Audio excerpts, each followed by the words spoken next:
Dear family and friends of the late Dr. Lane Rolling, MD. It is with profound sadness that we extend our deepest condolences to all of you during this incredibly difficult time. The passing of Dr. Lane Rolling has left a void not only in your lives but in the global community of science and medicine. Dr. Rolling was a true luminary, a multifaceted talent who made remarkable contributions to the fields of pathogenic virology, microbiology, trauma surgery, immunology, and infectious diseases. His unwavering dedication to advancing knowledge and saving lives was evident in his numerous achievements and his willingness to share his expertise with the world. Dr. Rolling's regular appearances on Japan Journal with producer-host, Malcolm W. Adams, were not only informative but also inspiring. He had a unique ability to bridge the gap between complex scientific concepts and the everyday lives of people, making his work accessible and relatable to all. Dr. Lane Rolling's signature sign-off, "See you on the other side," serves as a poignant reminder that his legacy will endure, and his impact will continue to resonate with us all. We, at Japan Journal, join you in praying for the peaceful repose of Dr. Lane Rolling's soulful soul. May he find eternal rest and serenity, and may his memory be a source of strength and inspiration for us all. As we reflect on his remarkable life and contributions, let us also find solace in the knowledge that his work will continue to benefit humanity for generations to come. Our thoughts and prayers are with you, his family and friends, as you navigate this profound loss. And now, as a tribute to Dr. Lane Rolling, we invite you to revisit his recent interview on Japan Journal with Mal Adams, where his passion, expertise, and charisma shone brightly, as always. With heartfelt sympathy, Mal Adams and the Japan Journal family.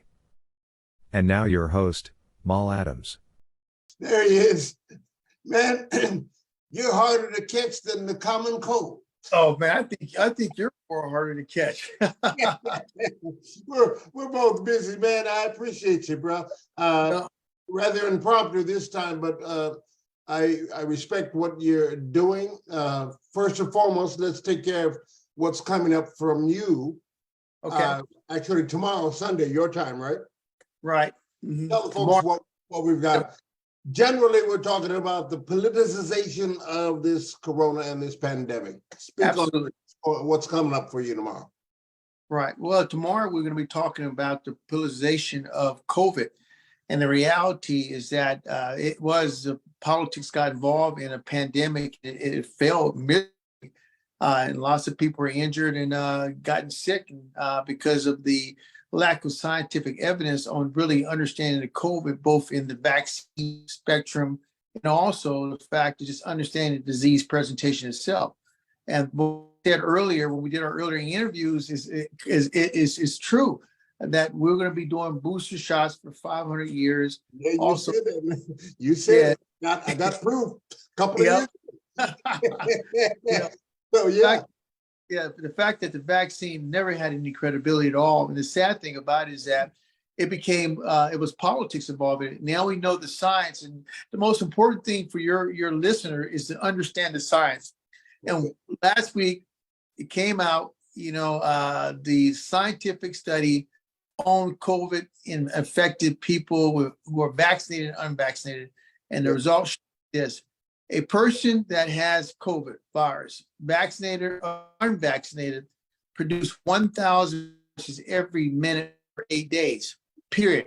There's nothing to talk about. We're talking about just normally exhale. And you need to understand it only takes 300 viruses to cause an infection or start an infection in an individual. So a person infected again with the COVID virus who has been vaccinated produces 1,000 viruses every minute for 8 days. And that tells you the vaccine had no credibility. It never worked. And that's why it became such politics involved in it, because they didn't have the science to back up something that they pushed through.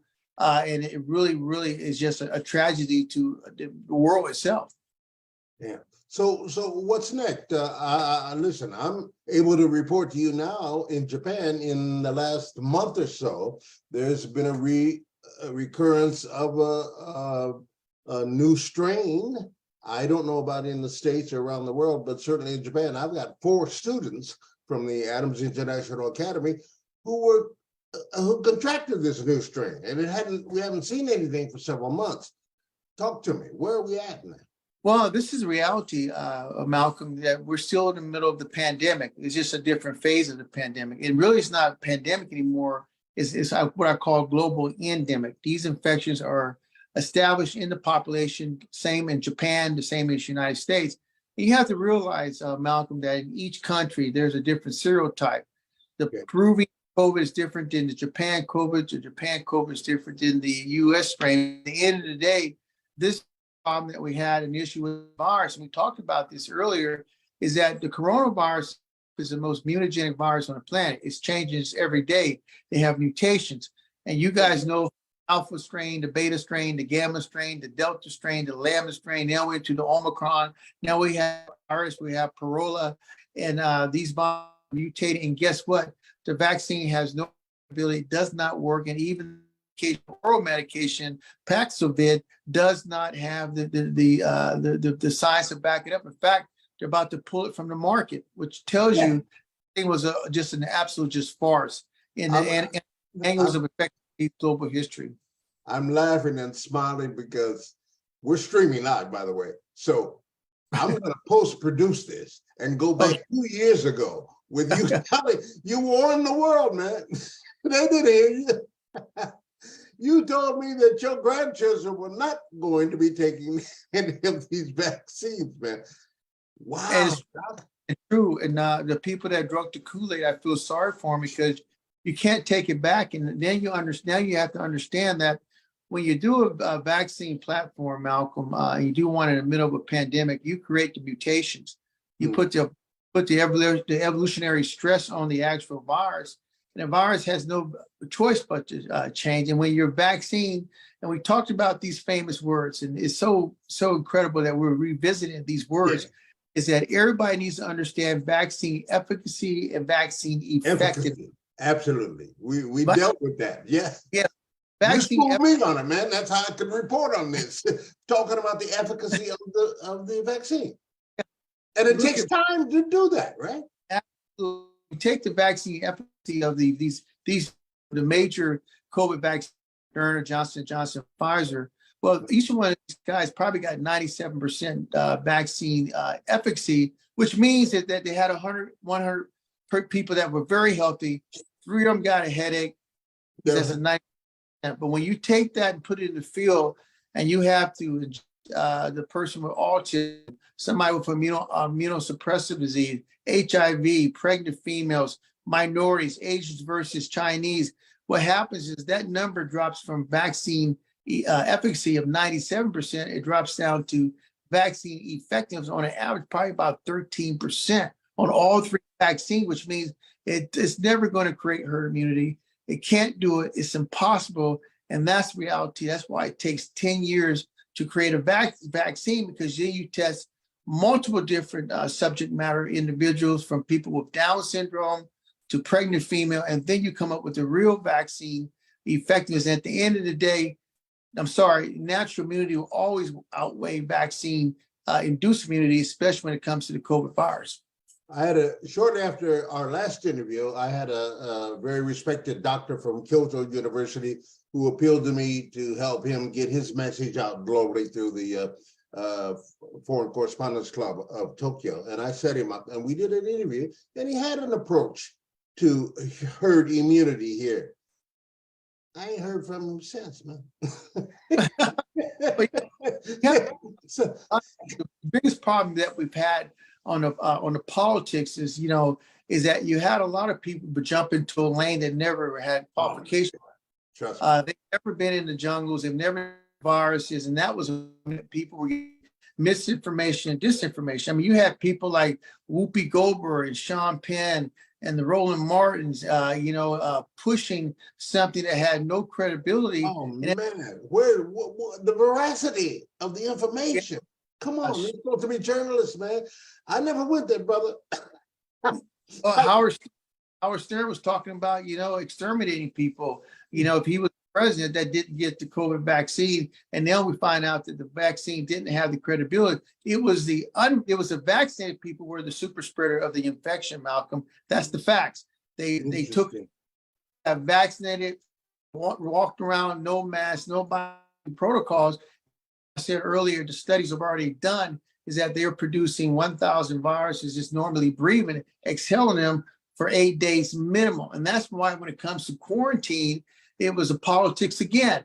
They say we know now that the virus is an infection, vaccinated person or unvaccinated person produces 1,000 viruses every minute for 8 days. So here's the deal. That in immunology, I'm a professor, I'm teaching immunology as we speak to my students.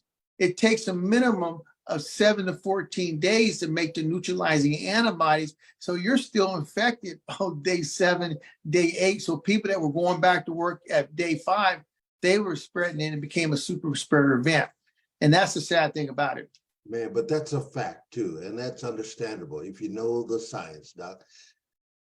Let me shift gears because I know you got to get to it. When is your event and how can people join you? Give me the heads up on that, please. Well, it's Saturday night right there right now. It's Sunday midday here. About what time is it here? I don't know, probably 9 o'clock, 10 o'clock here in Central Mountain Standard Time. But we have a program tomorrow called with the, about the, a meeting tomorrow talking about the politicization of the COVID virus and how it affected not just Black Americans, but how it, interfere with the whole entire world. And you never make a disease become, with politics. And if we want to talk about a disease that was politics in America, we can kind of liken it to the Tuskegee syphilis experiment, because the reality that you guys became the folks that had to take the vaccine. Smallpox on the blankets. Yeah, and so tomorrow night we'll be having on the Economic Leadership Committee a town hall with me and a political science professor out of Georgia talking about the facts of how this virus became politicized, and it killed and injured millions of people, and the consequences of what they did was absolutely wrong. Will be with us for the next 50 to 100 years. We'll be dealing with the results. Okay, Doc. I'm not going to keep you, but I can't let you go without getting your input on the news associated with Senator Rand Paul announcement of official criminal referral, saying that an email showed that Dr. Fauci of COVID testimony was absolutely a lie. You know the story, and it was all about gain of function suspicions in the Wuhan laboratory. Let me just share this background for our viewers if they're not aware. Senator Paul pointed to an email from February 2020 in which Fauci detailed a call with British medical researcher Jeremy Farrar, who was director of the Wellcome Trust at the time. And according to Fauci, those on the task force call, including Francis Collins, a former director of the National Human Genome Research Institute, and other highly credible scientists with expertise in evolutionary biology, expressed concern about the, quote, fact upon viewing the sequences of several isolates of the nCoV, there were mutations in the virus that would be most unusual to have evolved naturally in the bats, and that there was a suspicion that this mutation was intentionally inserted as a result of what's it called? Gain of function research. Speak on it, Doc. What do you think about that news that they're now trying to prosecute Fauci for an alleged lie or miscommunication? Fauci react on that, and I'm not sure that's probably something that's going to come up in your meeting tomorrow. I'm not sure, but speak on it for me, and then I'll let you go. Yeah, the reality is that, gain of function is done all the time, and Fauci did lie under oath. That's just a fact. Did they do gain of function manipulation? Absolutely. This is what the science says you did. This is what the record says. But you have to understand, Fauci is really a fraud, and we can see that now because he's been, subpoenaed by 2 attorney generals from Missouri, Louisiana, and in his deposition on COVID, the whole spectrum, he had 107 he couldn't recall. And so this goes to the fact that this guy was all over the board. And now we know for a fact he had involvement with the Pfizer company, paybacks, The reality now is that Fauci is a fraud. The CNN, it is out there now that I push something on people that he injured millions and hurt millions of people and killed millions of people. And at the end of the day, what he did on society and the world was really a genocide. At the end of the day, we talk in journalism, follow the money. So there was an $8 million funding associated with the Wuhan experimentation too, that they were trying to cover the efficacy of that particular funding and try to hide the fact that something may have gone awry in the laboratory too. Right. You spoke about the natural connection between the bat, but there's also the possibility of something having gone awry in the weaponization, so to speak, of this virus. Speak on those two issues, and then I'll let you go. Yeah, but probably what would have happened that, and both theories are very, very likely to occur, and it could have occurred simultaneously, period, end of story. One, there's always going to be the coronavirus in a natural environment. Virus jump from animals into human beings.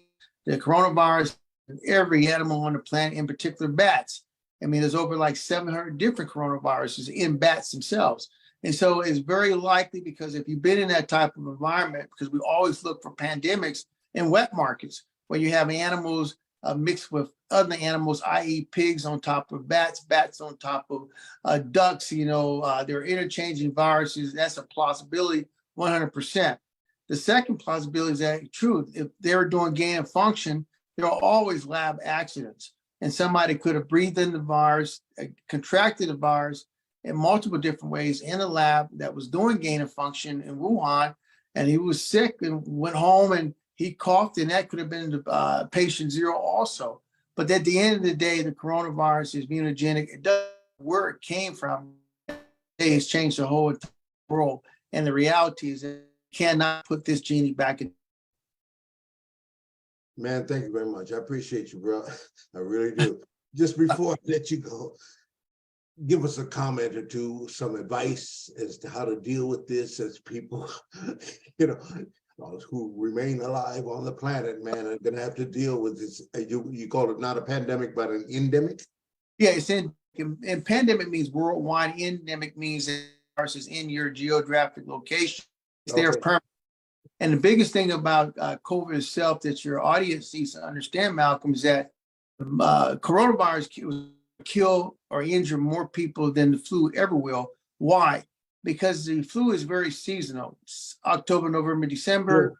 The coronavirus is all seasons. Summertime, wintertime, fall time. So you have much more infection rates, higher rates, because this virus never sleeps. It continues to do what it does.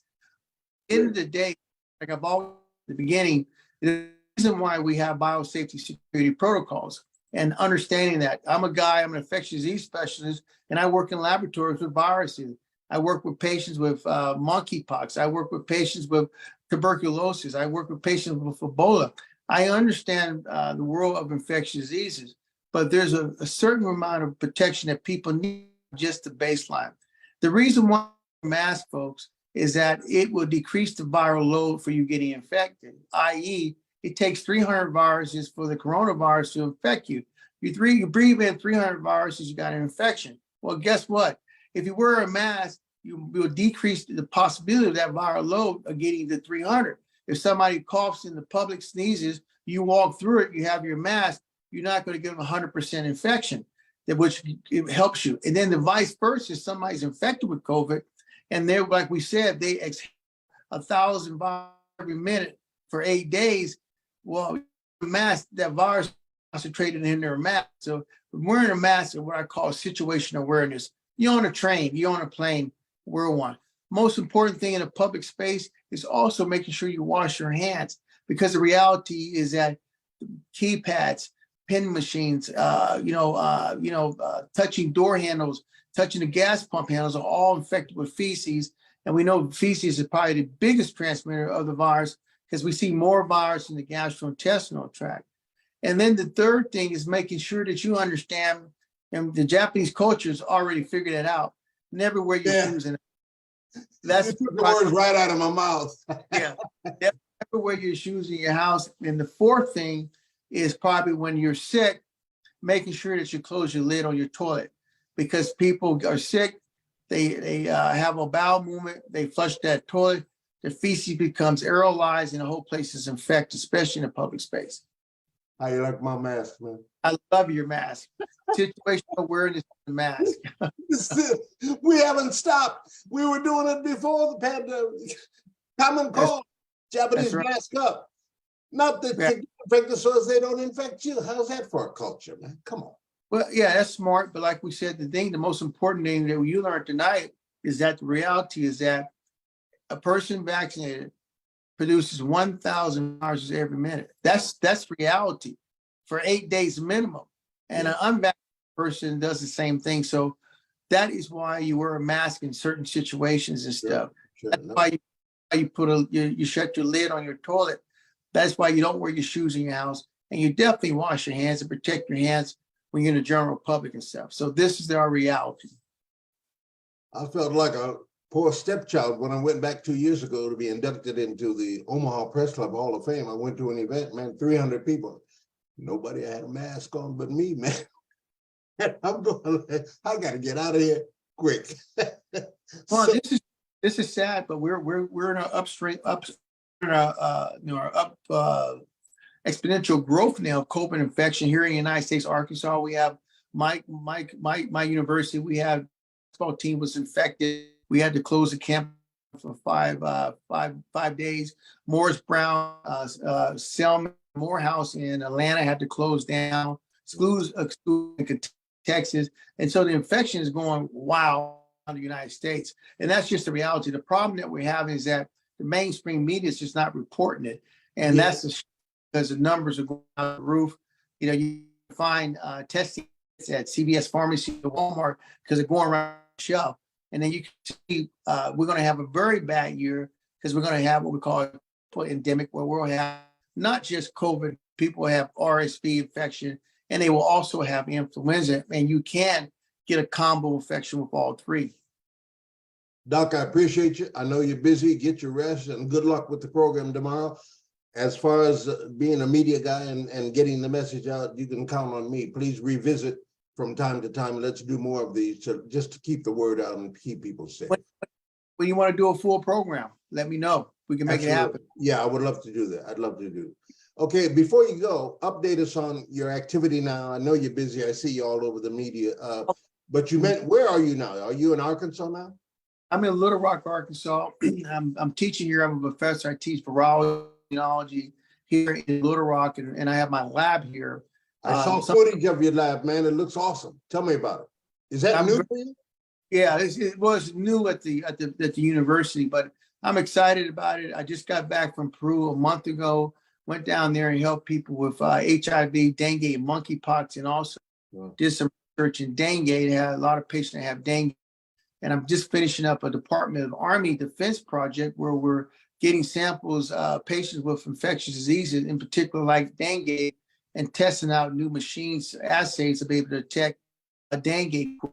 And then I'll be heading back down to Peru in about a month to do some more research. And in December, I'll take about 25, 30 students to Peru, and I'll do about 10 pediatric congenital surgeries on deformed kids that need it in the country, and then teach these students about infectious diseases. You need a peace prize, brother. We're going to work on that for helping the world, man. Appreciate you. I really do. Thanks so much. Thanks for giving me a few minutes, and I'll give you more of a heads up next time. Good luck on the program tomorrow. I'll be joining, and also I'll put a notification up for my viewers to check into. Thank you very much. From Japan, who appreciate the information. Your analysis and your assessment is very compatible with the Japanese protocols right now. So shout out, appreciate you.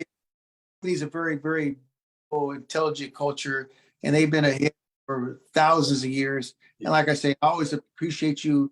Let me come on your platform, and I look forward to coming back again, Malcolm. Like we say in the military, salute you, and a good night to you too.